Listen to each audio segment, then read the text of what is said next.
जय गणपति जी महाराज पूरन कीजिए काज। ओम गंग गणपते नमः। जय श्री गणेशाय नमः। ओम जय श्री गणेशाय नमः। ओम गंग गणपते नमः।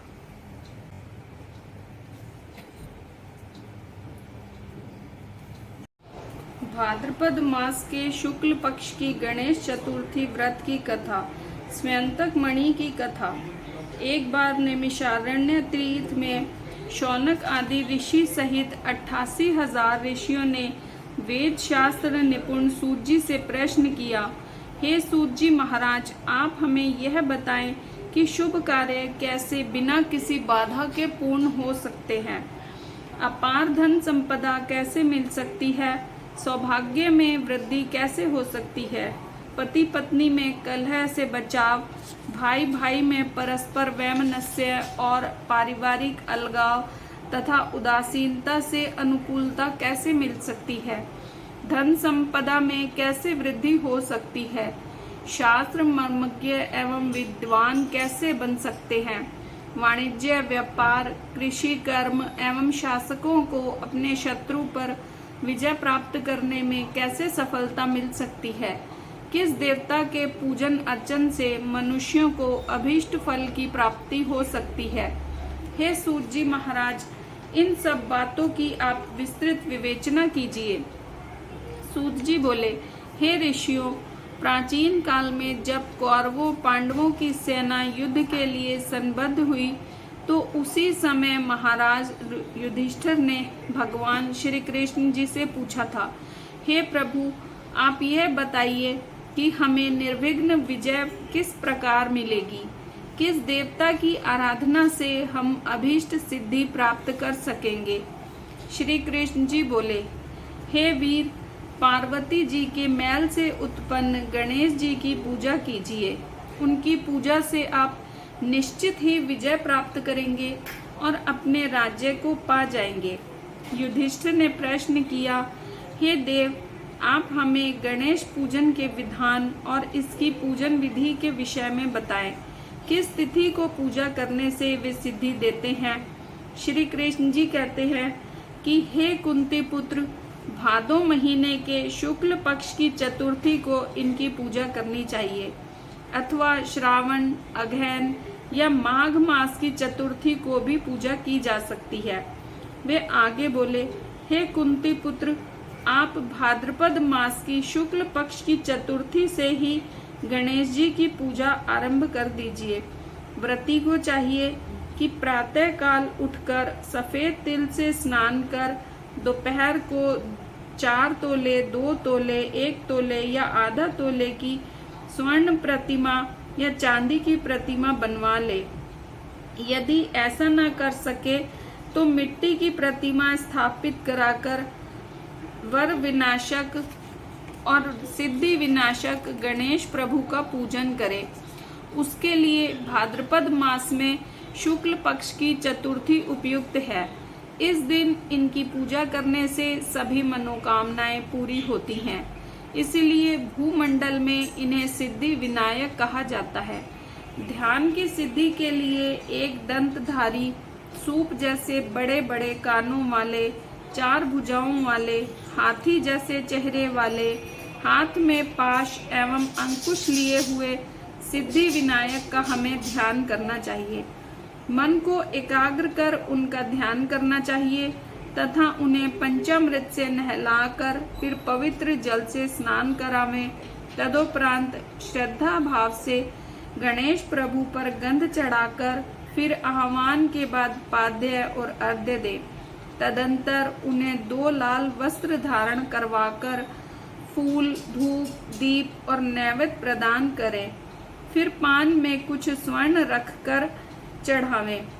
इसके बाद गणेश जी को 21 धूप चढ़ावें। निम्नांकित नामों द्वारा भक्ति पूर्वक गणेश जी की पूजा दूर्वा से करें।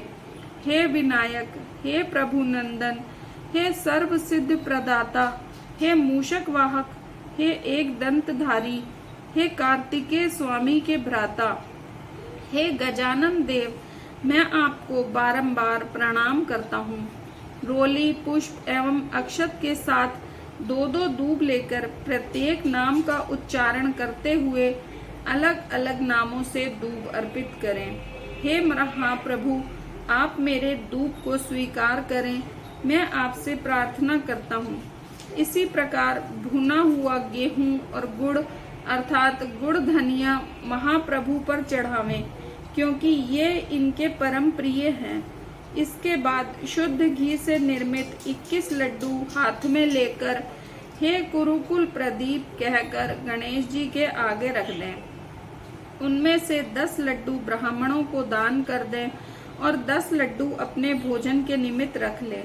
शेष लड्डू को गणेश जी के सामने नैवेद्य रूप में पड़ा रहने दें।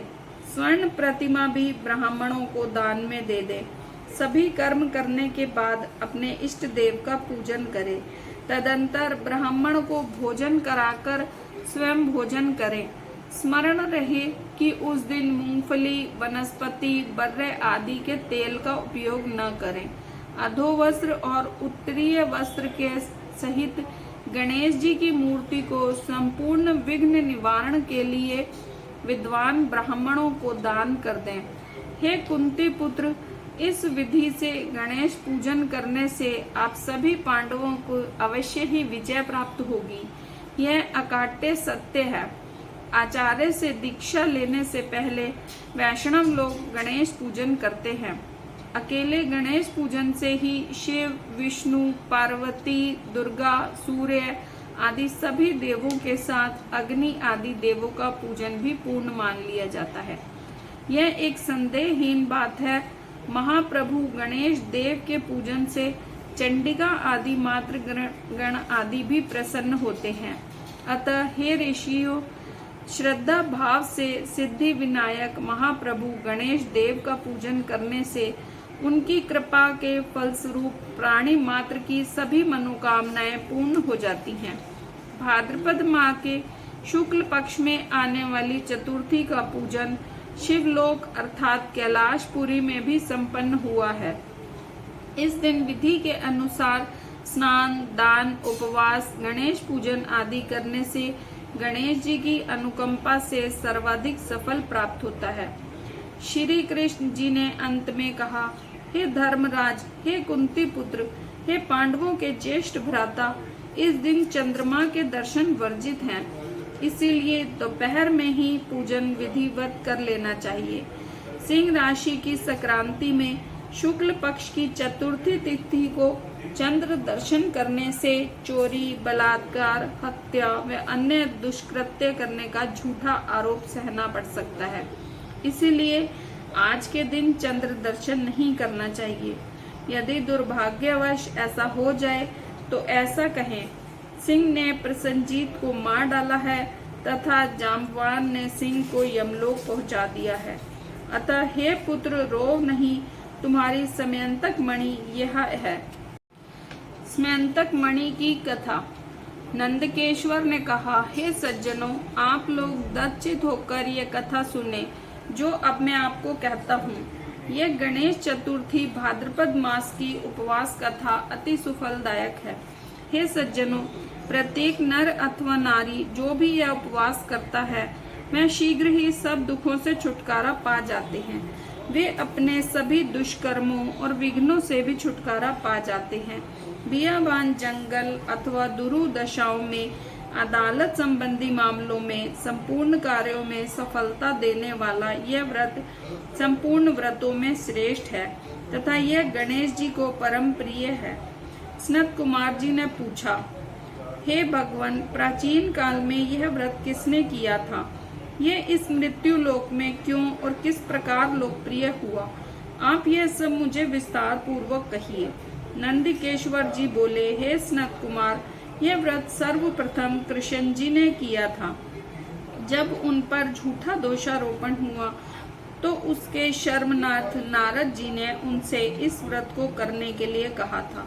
सनत कुमार ने आश्चर्यचकित होकर पुनः प्रश्न किया कि हे स्वामी नंदकेश्वर, श्री कृष्ण जी तो परम पूज्य एवं गुणों की खान है। वे सृष्टि निर्माता एवं जंग संहारक होने के साथ साथ अव्यय, अप्रेम, निर्गुण तथा सगुण है।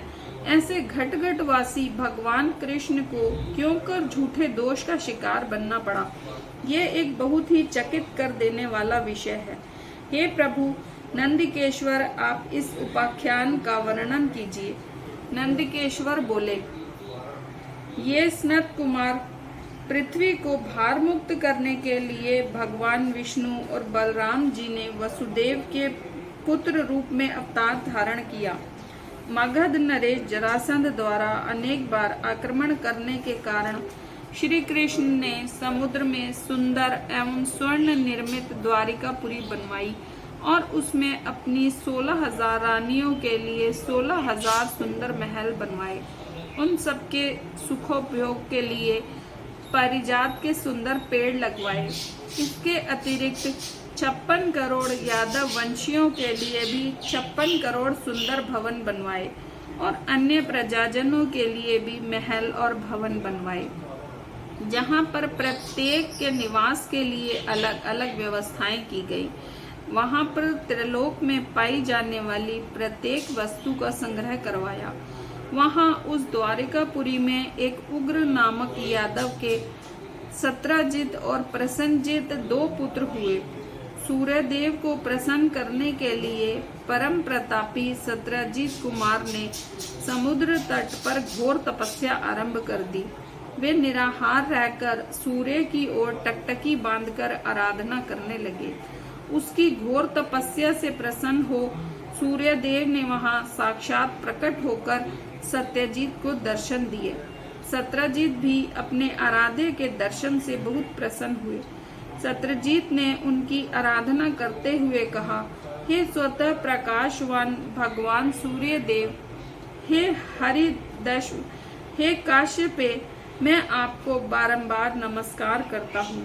हे प्रथम ग्रह देव, हे देवाधिपति, हे दिवाकर, हे वैत्रय स्वरूप, हे संपूर्ण देवों के अधिपति, आप मुझ पर प्रसन्न हो। मैं आपकी दया दृष्टि सदैव ही मुझ पर स्थिर रहे। सत्रजीत के प्रेममय अभिवादन से हर्षित हो सूर्य देव ने सत्रजीत से शांत, गंभीर एवं मधुर वाणी में कहा, हम तुम्हारे ऊपर बहुत प्रसन्न हैं। अब तुम अपनी उत्कट अभिलाषा तुरंत प्रकट कर वर ग्रहण करो। वे बोले, हे पुत्र, हम तुम्हारी आराधना से संतुष्ट हैं। अब मैं तुम्हें यह तेजमय रत्न प्रदान करता हूँ जो देवों को भी अप्राप्य है। तदोपरांत सूर्य देव ने अपने कंठ से वह मणि निकालकर उसे तुरंत दे दी और कहा, हे पुत्र सत्रजीत, ये मणि तुमको रोजाना शुद्ध 24 मन सोना प्रदान करेगी। अतः इसको सदा पवित्र होकर धारण करना, क्योंकि अशौचावस्था में धारण करने से धारक की मृत्यु हो जाती है। इतना कहकर तेजवान भगवान सूर्य वहीं अंतर्ध्यान हो गए। उस मणि को धारण करके सत्रजीत ऐसे सुशोभित हुए मानो वह सूर्य नारायण ही हैं। हे राजन, उनके द्वारकापुरी में प्रवेश करने पर उस तेज के कारण किसी को न मालूम हुआ कि कौन आ रहा है। उस कांतिमान मणि को कंठ में धारण किए हुए वह कृष्ण जी की द्वारिका में तुरंत ही चले आए।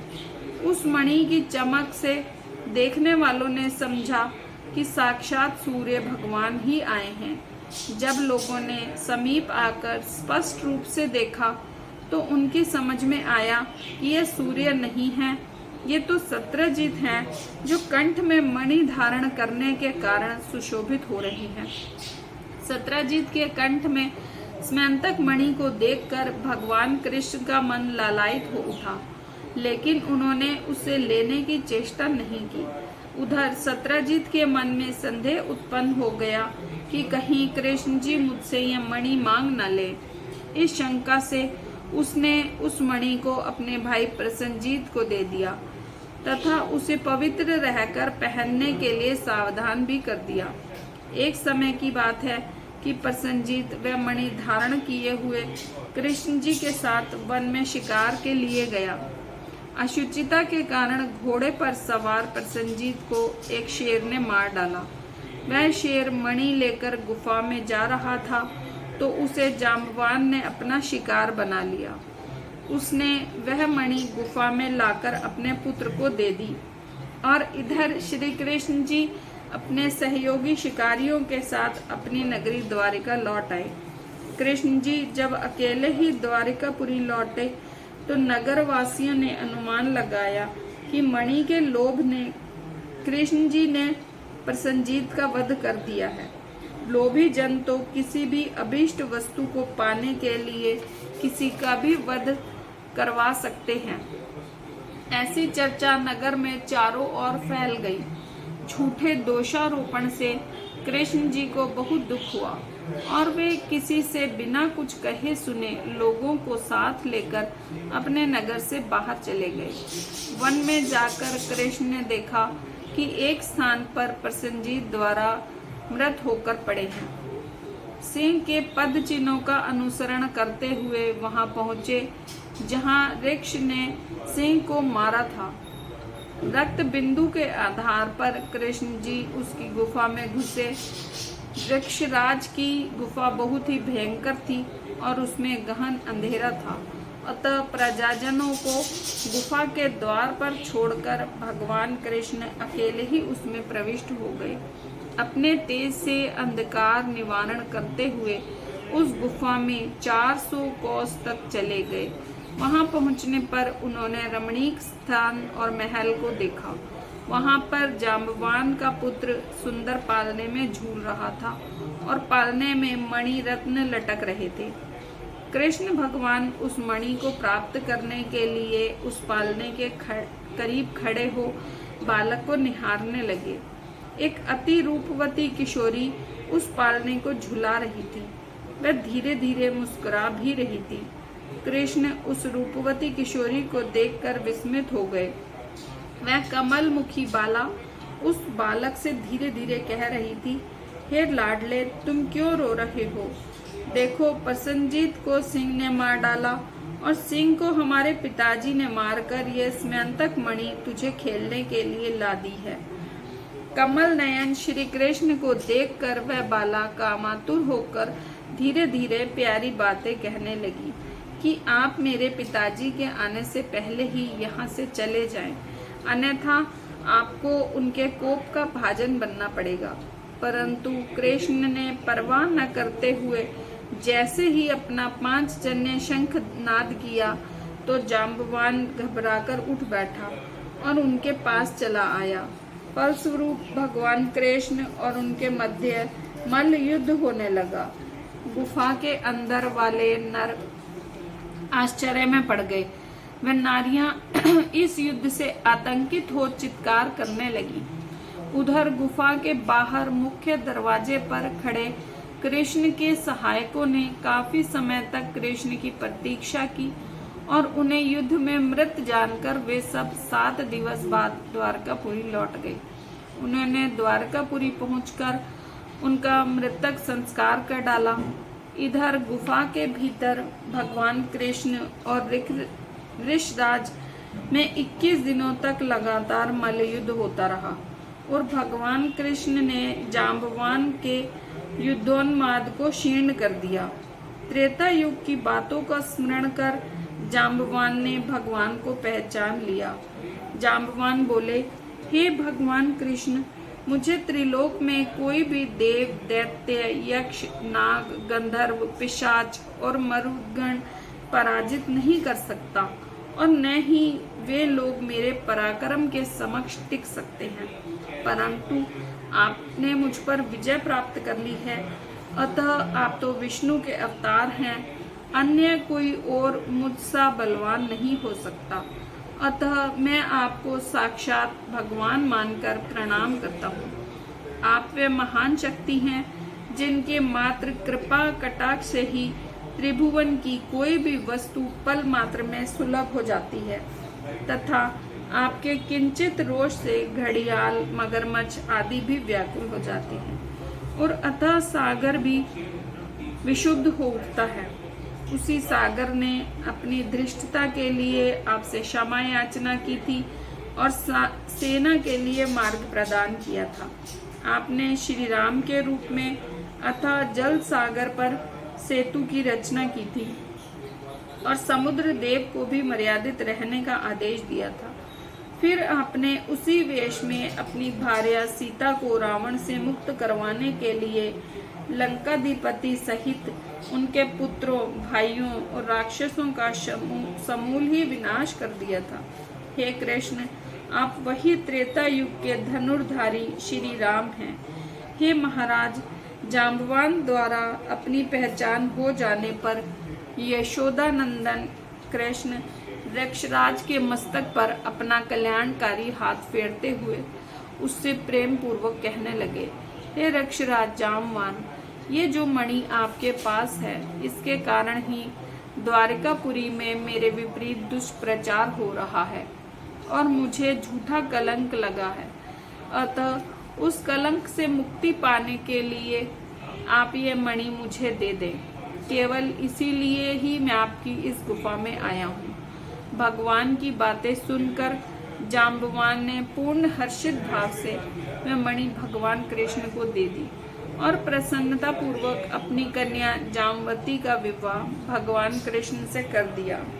भगवान कृष्ण ने कन्या और मणि ग्रहण कर जाम्बवान को दुर्लभ ज्ञान का उपदेश देकर जाने का विचार किया।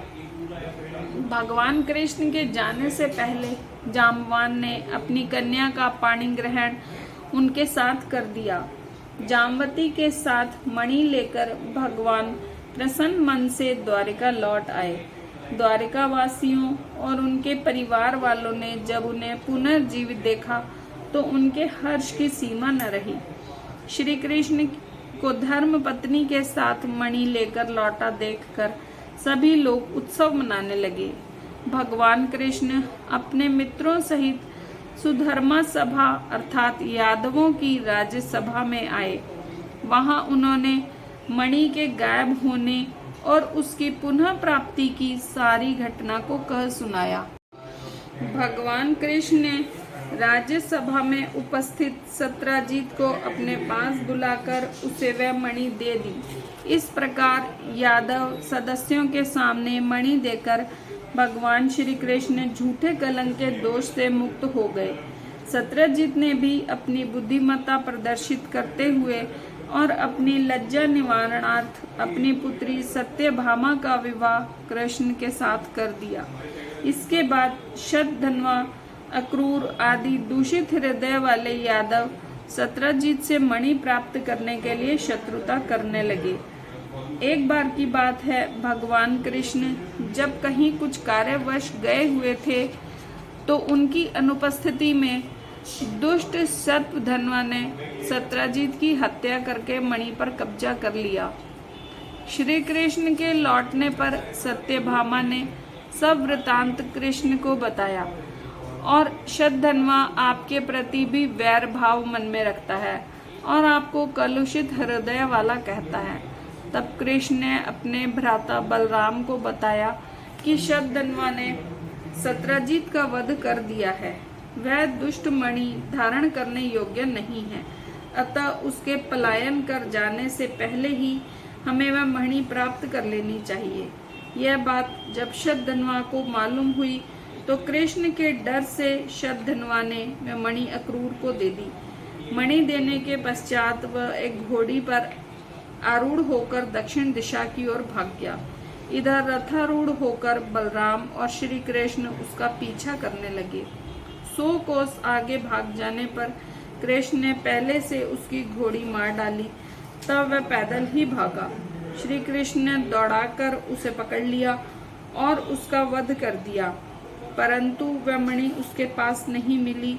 तो कृष्ण को बलराम ने बुरा भला कहा और बोले, भैया तुमने हमेशा कपट का ही व्यवहार किया। तुमसे बढ़कर लोलुप और पापी कोई और व्यक्ति नहीं होगा। जब तुम धन के लोभ में पड़कर अपने सगे संबंधियों की हत्या करने में भी नहीं चूकते, तो ऐसा कौन भाई बंधु होगा जो तुम्हारा साथ दे। श्री कृष्ण ने बलराम की तुष्टि के लिए शपथ के द्वारा उन्हें प्रसन्न करने की कोशिश की। लेकिन बलराम ने कहा, ऐसे मिथ्या अपवाद के कलेश को सहन करना धिक्कार है, और वे ऐसा कहकर विदर्भ देश की ओर चले गए। कृष्ण जी रथ में सवार होकर द्वारिकापुरी में वापस लौट आए। कृष्ण के पुनः द्वारिकापुरी में लौट आने से वहां पर यह बात फैल गई कि कृष्ण ने अपने भाई बलराम को देश निकाला दे दिया है। यह कोई अच्छा कार्य नहीं हुआ। मणि के लोभ में ऐसा करना उचित नहीं था। इस चर्चा से कृष्ण का मन अत्यंत ही आहत हुआ और उनका चेहरा मुरझा गया। उधर अक्रूर भी मणि के साथ तीर्थ यात्रा के लिए द्वारिका से निकल पड़े। उन्होंने काशी नगरी में आकर यज्ञपति भगवान का आह्वान किया और मणि से प्राप्त स्वर्ण से ब्राह्मणों और भिक्षुओं को दक्षिणा आदि देकर संतुष्ट किया। वहां उसी धन से उन्होंने विभिन्न देवों के मंदिरों का निर्माण करवाया। सूर्य द्वारा प्रदत्त उस मणि को सदैव ही पवित्र एवं शुद्ध रहते हुए पहना रहता था। इसके फलस्वरूप वह स्थान भी जहाँ तहाँ वह वास करता था पवित्र बना रहता था। वहाँ सुख शांति एवं सद्भाव बना रहता था। वहाँ पर अकाल भी नहीं पड़ता था, न ही कोई व्याधि या दुख प्रकट होता था। भगवान कृष्ण अपनी अलौकिक शक्ति के फलस्वरूप ही सब बातों का ज्ञान रखते थे। मनुष्य देहधारी होने के कारण लोकाचार की दृष्टि से वे केवल अपनी असमर्थता ही प्रकट करते थे। वे विचार कर रहे थे कि मणि के कारण ही उनके बड़े भाई बलराम उनसे विमुख हुए।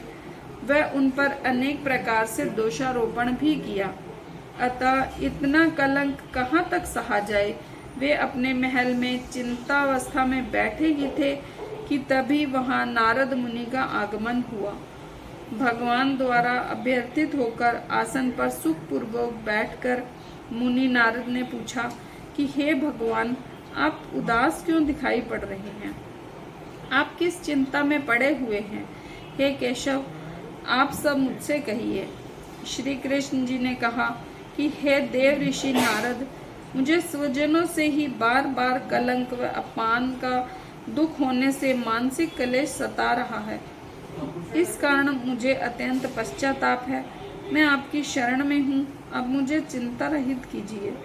नारद जी बोले, हे त्रिकालदर्शी देव, मैं आप पर लगने वाले कलंक का कारण जानता हूँ। ये सब आपके साथ भाद्रपद मास में शुक्ल पक्ष की गणेश चतुर्थी को चंद्र दर्शन करने से हो रहा है, इसीलिए आपको बार बार कलंकित होना पड़ रहा है। नारद जी की बात सुनकर भगवान कृष्ण सार गर्भित वाणी में कहने लगे, हे देव ऋषि नारद, चतुर्थी के चंद्र दर्शन से कैसे दोष लगता है, जबकि द्वितीया के चांद का लोग दर्शन करते हैं और उसका सुंदर फल पाते हैं। महर्षि नारद बोले, हे देव देवादि देव कृष्ण, हे महायोगी, गणेश जी ने चंद्रमा को अपने रूप पर गर्व करने के कारण ही शाप दिया है कि आज के दिन जो लोग तुम्हारे दर्शन करेंगे, समाज में उन्हें निंदा का पात्र होना पड़ेगा। यही आपके बारंबार कलंकित होने का कारण है। श्री कृष्ण भगवान बोले, हे महर्षि, अमृत समान छटा बिखेरने वाले चंद्रदेव को गणेश जी क्यों शापग्रस्त किया? अतः आप इसकी विस्तार से व्याख्या करें। नारद जी बोले, प्राचीन काल में ब्रह्मा विष्णु महेश ने संयुक्त प्रयास से अष्ट सिद्धि और नवनिधि को गणेश की पत्नी बनाया। तदोपरांत वेदानुसार गणेश का पूजन कर उन्हें संपूर्ण देवों में अग्रणी बनाकर प्रजापति ब्रह्मा जी उनकी स्तुति करने लगे। ब्रह्मा जी ने कहा कि हे हाथी जैसे मुख वाले गणेश, हे गणपति, हे लंबोदर, हे वर प्रदाता, हे समस्त विद्याओं के अधिपति, हे देवादिदेव, हे सृष्टि निर्माता एवं संहारक गणेश जी, जो लोग भक्ति पूर्वक लड्डू चढ़ाकर आपका पूजन करेंगे, उनके सभी विघ्न दूर हो जाएंगे और दुर्लभ सिद्धि प्राप्त होगी, इसमें संशय नहीं है। जो देवता या दानव आपकी पूजा किए बिना सफलता की कामना करते हैं, उन्हें अरबों कल्प तक भी सिद्धि नहीं मिलती। हे गणपति, आपके कृपा कटाक्ष के बल पर सदा विष्णु पालन करते हैं तथा शिवजी संहार करते हैं। ऐसी स्थिति में मेरी सामर्थ्य नहीं है जो मैं आपकी स्तुति कर सकूं। ब्रह्मा जी के मुख से अपनी प्रशंसा सुनकर गणेश जी ने विश्व के अधिपति ब्रह्मा जी से प्रेम पूर्वक कहा कि हे जगत के रचयिता ब्रह्मा, मैं आपकी निश्चल भक्ति से अत्यंत प्रसन्न हूँ। आप अपनी इच्छा अनुसार मुझसे वर मांगिए, उसे मैं अवश्य पूर्ण करूँगा। ब्रह्मा जी ने कहा कि हे प्रभु, जगत की रचना में मुझे किसी प्रकार की बाधा न हो। ऐसा सुनकर गणेश जी ने प्रसन्न मन से मुस्कुराते हुए कहा, ऐसा ही होगा। ब्रह्मा जी अभीष्ट वरदान पाकर अपने लोक को चले गए। इधर स्वेच्छा से भ्रमण करने वाले गणेश जी ने सत्यलोक से चलकर अपना अद्वितीय स्वरूप धारण किया। आकाश मार्ग से चंद्रलोक में जा पहुँचे।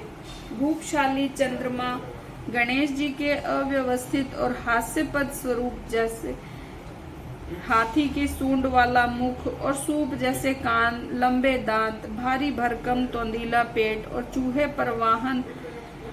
का वाहन देखा तो चंद्रमा को हंसी आ गई।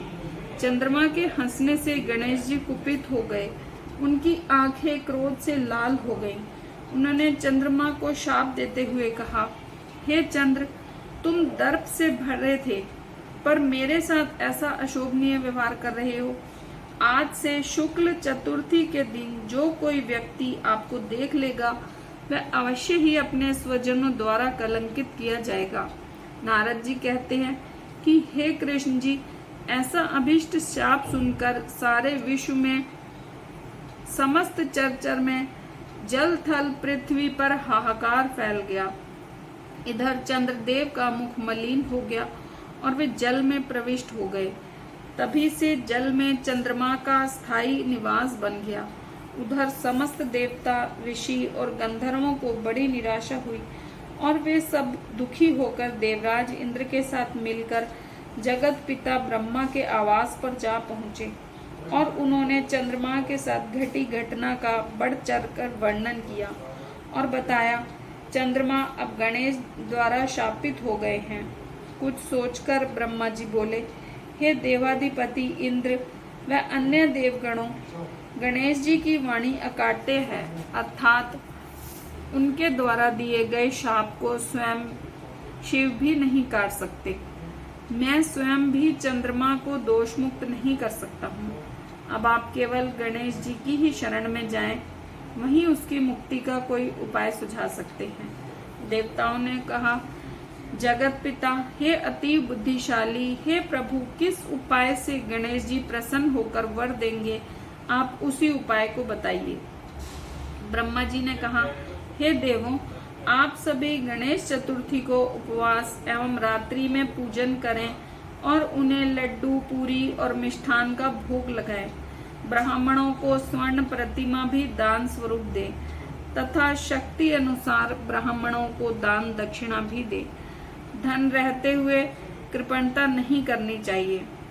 तब पूजन व्रत आदि की विधि जानकर सब देवताओं ने देव गुरु बृहस्पति को चंद्रमा के पास ब्रह्मा जी की बताई हुई विधि और व्रत के विषय में बताने के लिए भेजा। चंद्रमा ने ब्रह्मा जी की बताई हुई विधि के द्वारा गणेश जी का व्रत एवं पूजन किया, जिसके फलस्वरूप श्री गणेश जी प्रसन्न होकर साक्षात प्रकट हो गए। अपने सम्मुख गणेश जी को क्रीड़ा करते हुए देख चंद्रदेव उनकी स्तुति करने लगे। चंद्रमा ने कहा, हे प्रभु, आप समस्त कारणों में आदि कारण हैं। आप सर्वज्ञ एवं सबके जानने योग्य हैं। आप मुझ पर प्रसन्न होइए। हे देवाधिपति, हे लंबोदर, हे वक्रतुंड, हे गणेश जी, हे ब्रह्मा विष्णु से पूजित, आप त्रिकालदर्शी हैं, आप सर्वज्ञ हैं। उसके लिए मैं आपसे क्षमा प्रार्थी हूँ। अतः हे प्रभु, मुझ तुच्छ सेवक पर कृपा दृष्टि रखें। मैंने जो आपकी खिल्ली उड़ाई थी, अब आप मुझे उस दोष से मुक्त करें, मैं आपका सेवक हूँ। हे गणेश प्रभु, अर्थ सिद्धि हेतु आपका पूजन न करने वाले वास्तव में अभागे होते हैं। अब आपके संपूर्ण प्रभाव का मुझे ज्ञान हो गया है। आपकी पूजा से अलग रहने वाले नरक के भागी होते हैं। चंद्रमा की स्तुति से प्रसन्न हो गणेश जी हंसते हुए मेघ के समान गुरु गर्जना में बोले, हे चंद्रमा, अब मैं तुम पर अत्यधिक प्रसन्न हूँ। अब तुम अपना मनोवांछित वर मुझसे ले लो, मैं तुम्हें देने के लिए तैयार हूँ। चंद्रमा बोले, हे देवाधिदेव, हे सर्वज्ञ भगवान, अब आप कृपा कर मुझे दोष मुक्त करें। और सभी लोग मेरा दर्शन पूर्वक करने लगे। चंद्रमा ने कहा, हे प्रभु, आपकी कृपा से मेरे पाप शाप दूर हो जाएं। यह सुनकर विघ्नेश्वर गणेश जी ने कहा कि हे चंद्र, मैं तुम्हें इसके बदले दूसरा वरदान दे सकता हूँ, लेकिन ये नहीं दे सकता। गणेश जी के वचनों को सुनकर ब्रह्मादि देवगण अत्यंत गंभीर भयभीत हो गणेश जी की प्रार्थना करने लगे कि हे भक्त वत्सल, आप चंद्रमा को शाप मुक्त कर दें। सिर्फ यही वरदान हम आपसे चाहते हैं। आप ब्रह्मा जी के बड़प्पन का विचार कर चंद्रमा को शाप मुक्त कर दें। देवताओं का अनुरोध सुन विघ्नेश्वर गणेश जी ने बड़े ही आदर के साथ कहा कि आप लोग मेरे भक्त हैं, अतः मैं आप लोगों को अभीष्ट वर प्रदान करता हूँ। गणेश जी ने कहा कि जो लोग भादों सुदी चौथ को चंद्रमा का दर्शन करेंगे, उन्हें मिथ्या कलंक तो अवश्य ही लगेगा, किंतु महीने के आरंभ में शुक्ल द्वितीया के दिन जो व्यक्ति हर महीने निरंतर तुम्हारा दर्शन करते रहेंगे, उन्हें भादों सुदी चौथ के दर्शन का दुष्परिणाम नहीं भोगना पड़ेगा। नारद जी कहते हैं, हे मधुसूदन, तभी से द्वितीया के दिन सब लोग आदर पूर्वक चंद्र दर्शन करने लगे। स्वयं गणेश जी ने द्वितीया के चंद्र दर्शन की अति महत्ता का वर्णन किया है, किंतु दूज के चंद्रमा का दर्शन करने वालों को पापात्मा भाद्र शुक्ल चतुर्थी को तुम्हारा दर्शन करेंगे, उन्हें 12 माह के भीतर ही मिथ्या कलंक का भागी होना पड़ेगा। इसके पश्चात चंद्रमा ने गणेश जी से पूछा कि यदि संयोगवश ऐसा घटित हो जाए तो हे विघ्न विनाशक, आप किस प्रकार प्रसन्न होंगे, कृपया विस्तार से बताएं।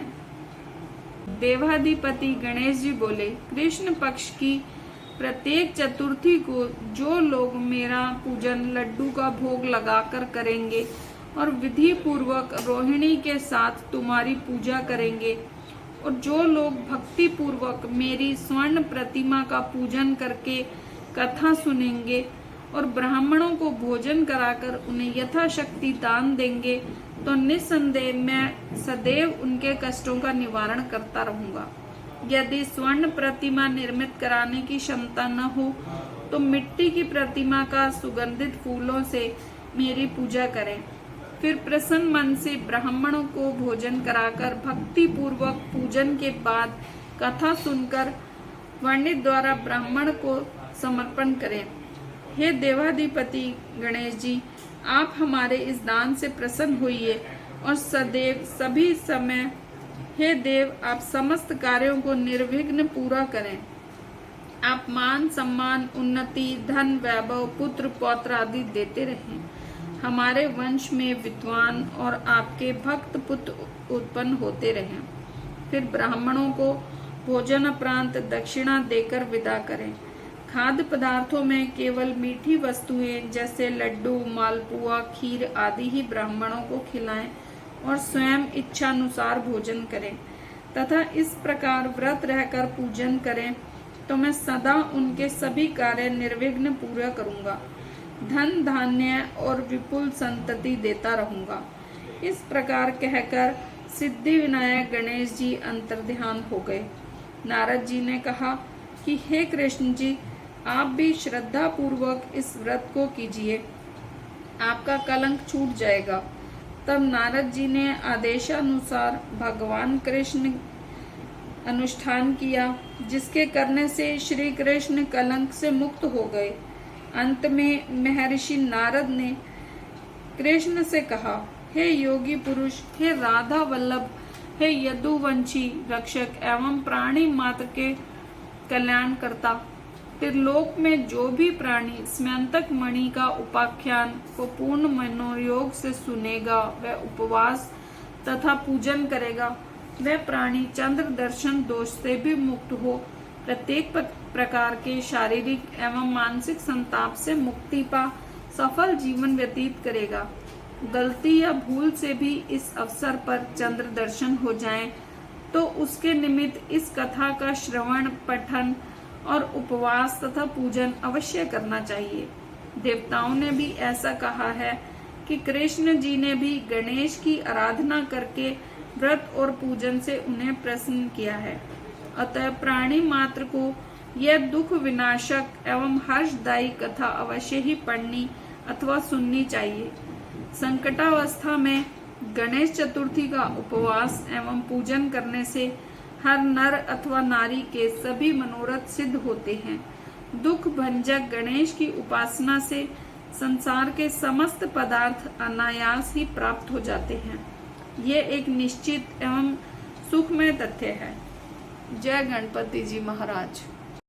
जय गणेश जय गणेश जय गणेश देवा, माता जाकी पार्वती पिता महादेवा, एक दंत दयावंत चार भुजाधारी, माथे सिंदूर सोहे मूसे की सवारी, अंधे को आंख देत कोढ़िन को काया, बांझन को पुत्र देत निर्धन को माया।